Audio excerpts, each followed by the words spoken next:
ತುಂಬಾ healthy and ಟೇಸ್ಟಿಯಾಗಿ ಯಾವ ರೀತಿ ಇನ್ಸ್ಟೆಂಟಾಗಿ ವೆಜಿಟೇಬಲ್ಸ್ನೆಲ್ಲ ಬಳಸ್ಕೊಂಡು ದೋಸೆನ ಮಾಡ್ಕೋಬಹುದು ಅಂತ ಈ ವಿಡಿಯೋದಲ್ಲಿ ತೋರಿಸ್ತಾ ಇದ್ದೀನಿ. ಇದಂತೂ ತುಂಬಾ ಸಿಂಪಲ್. ಕೇವಲ 10 ನಿಮಿಷ ಇದ್ದರೆ ಸಾಕು ಈ ದೋಸೆನ ಆರಾಮಾಗಿ ಮನೇಲಿ ಪ್ರಿಪೇರ್ ಮಾಡ್ಕೋಬೋದು. ಕೇವಲ 2 ಇಂಗ್ರೀಡಿಯೆಂಟ್ಸ್ ಸಾಕು ಇದಕ್ಕೆ. ಹಾಗಿದ್ರೆ ಇದಕ್ಕೆ ಏನೇನು ಬೇಕಂತ ನೋಡೋಣ. 1 ಕಪ್ ಆಗೋಷ್ಟು ಗಟ್ಟಿ ಅವಲಕ್ಕಿನ ತೊಗೊಂಡಿದ್ದೀನಿ. ಪೇಪರ್ ಅವಲಕ್ಕಿ ಹಾಕಿದರೆ ಅಷ್ಟು ಟೇಸ್ಟು ಚೆನ್ನಾಗಿ ಬರಲ್ಲ. ಸೊ ಅದಕ್ಕೋಸ್ಕರ 1 ಕಪ್ ಆಗೋಷ್ಟು ಗಟ್ಟಿ ಅವಲಕ್ಕಿನ ತೊಗೊಂಡಿದ್ದೀನಿ. ಇದಕ್ಕೆ ಚೆನ್ನಾಗಿ ನೀರನ್ನ ಹಾಕ್ಕೊಂಡು ಅವಲಕ್ಕಿನ ವಾಶ್ ಮಾಡ್ಕೋಬೇಕು. 2-3 ಸಾರಿ ಚೆನ್ನಾಗಿ ಅವಲಕ್ಕಿನ ತೊಳ್ಕೊಬೇಕು. ಇಲ್ಲ ಅಂತ ಅಂದರೆ ಚೆನ್ನಾಗಿ ತೊಳೆದಿಲ್ಲ ಅಂತ ಅಂದರೆ ದೋಸೆ ಹಿಟ್ಟು ಅಷ್ಟು ಹದವಾಗಿ ಚೆನ್ನಾಗಿ ಬರಲ್ಲ. 2-3 ಸಾರಿ ಅವಲಕ್ಕಿನ ಚೆನ್ನಾಗಿ ತೊಳ್ಕೊಂಡಿದ್ದಾದಮೇಲೆ ನಾವು ಅವಲಕ್ಕಿನ ಯಾವ ಮೆಜರ್ಮೆಂಟಲ್ಲಿ ತೊಗೊಂಡಿದ್ವೋ ಅದೇ ಮೆಜರ್ಮೆಂಟಲ್ಲಿ 1 ಕಪ್ ಆಗೋಷ್ಟು ಸಣ್ಣ ರವೆನ ಹಾಕ್ಕೊತಾ ಇದ್ದೀನಿ. ರವೆ ಹಾಕ್ಕೊಂಡಿದ ನಂತರ 1/4 ಕಪ್ ಆಗೋಷ್ಟು ಗಟ್ಟಿ ಮೊಸರನ್ನ ಹಾಕ್ಕೊಂಡಿದ್ದೀನಿ. ಫ್ರೆಶ್ ಮೊಸರನ್ನ ತೊಗೊಂಡ್ರೆ ತುಂಬಾ ಚೆನ್ನಾಗಿ ಬರುತ್ತೆ. ಒಂದು ಚಿಕ್ಕ ಗ್ಲಾಸಲ್ಲಿ 1 ಲೋಟ ಆಗೋಷ್ಟು ನೀರನ್ನು ಹಾಕ್ಕೊತಾ ಇದ್ದೀನಿ, ತಣ್ಣೀರನ್ನು. ಅದರ ಜೊತೆಗೆ ರುಚಿಗೆ ತಕ್ಕಷ್ಟು ಉಪ್ಪನ್ನೆಲ್ಲ ಹಾಕ್ಕೊಂಡು ಚೆನ್ನಾಗಿ ಮಿಕ್ಸ್ ಮಾಡ್ಕೋಬೇಕು. ಯಾಕಂದರೆ ನಾವು ಅವಲಕ್ಕಿ ಆಗಲೇ ನೆನೆಸಿಟ್ಟಿಲ್ಲ ಅಲ್ವಾ. ಸೊ ಅದಕ್ಕೋಸ್ಕರ ಅವಲಕ್ಕಿ ಸ್ವಲ್ಪ ಚೆನ್ನಾಗಿ ನೆನೆದ್ರೆ ದೋಸೆ ಬ್ಯಾಟರ್ ತುಂಬಾ ಚೆನ್ನಾಗಿ ಬರುತ್ತೆ. ಸೊ ಅದಕ್ಕೋಸ್ಕರ ಸ್ವಲ್ಪ ನೀರನ್ನು ಆ್ಯಡ್ ಮಾಡಿಕೊಂಡು ಚೆನ್ನಾಗಿ ಮಿಕ್ಸ್ ಮಾಡಿ ಇಡಬೇಕು.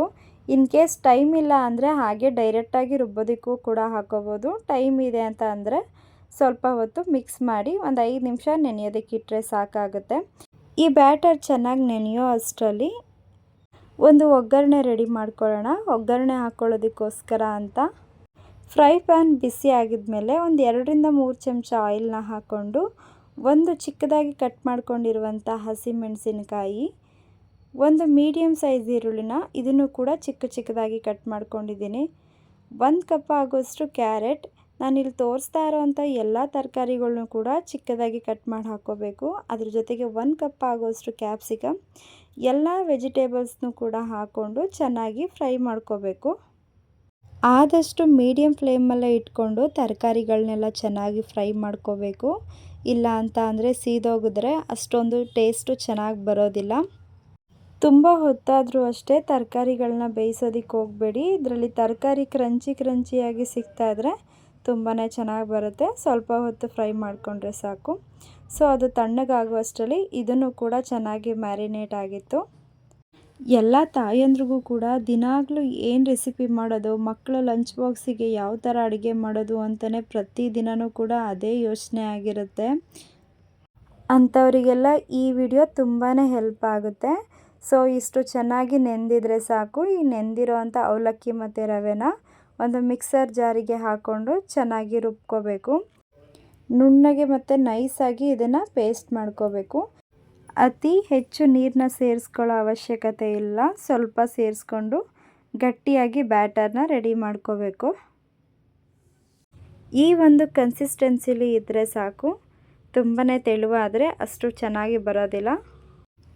ಸೊ ಇವಾಗ ಬ್ಯಾಟರ್ ರೆಡಿಯಾಗಿದೆ. ಇದನ್ನು ಬೇರೆ ಪಾತ್ರೆಗೆ ಇವಾಗ ಶಿಫ್ಟ್ ಮಾಡ್ಕೋಬೇಕು. ಈ ರೆಸಿಪಿನ ನಮ್ಮ ಮನೇಲಿ ತುಂಬಾ ಎಲ್ಲರೂ ಇಷ್ಟಪಟ್ಟು ತಿನ್ನುವಂಥ ರೆಸಿಪಿ ಅಂತಲೇ ಹೇಳ್ಬೋದು. ತುಂಬಾ ಚೆನ್ನಾಗಿರುತ್ತೆ. ಆಗಲೇ ಏನು ಒಗ್ಗರಣೆ ನಾವು ರೆಡಿ ಮಾಡಿ ಇಟ್ಕೊಂಡಿದ್ವಿ ಅಲ್ವಾ ತರಕಾರಿಗಳನ್ನ, ಅದು ತಣ್ಣಗಾಗಿದ್ದ ನಂತರ ಬ್ಯಾಟರ್ಗೆ ಎಲ್ಲನೂ ಕೂಡ ಶಿಫ್ಟ್ ಮಾಡ್ಕೋಬೇಕು. ಲಾಸ್ಟಲ್ಲಿ ಒಂದು ಸ್ವಲ್ಪ ಕೊತ್ತಂಬರಿ ಸೊಪ್ಪನ್ನ ಹಾಕ್ಕೊಂಡು ಚೆನ್ನಾಗಿ ಮಿಕ್ಸ್ ಕೊಟ್ಕೊಂಡ್ರೆ ಸಾಕು. ನಾನು ಈ ಬ್ಯಾಟರ್ಗೆ ಉಪ್ಪನ್ನು ಆವಾಗಲೇ ಸೇರಿಸ್ಕೊಂಡಿದ್ದೆ. ರುಚಿ ಸ್ವಲ್ಪ ಕಮ್ಮಿ ಇದ್ದರೆ ಮತ್ತೆ ಸೇರಿಸ್ಕೋಬೋದು. ಸೋಡಾ ಹಾಕೋ ಅವಶ್ಯಕತೆಯೂ ಇಲ್ಲ ಮತ್ತು ಈನೋ ಕೂಡ ಹಾಕೋ ಅವಶ್ಯಕತೆ ಇಲ್ಲ.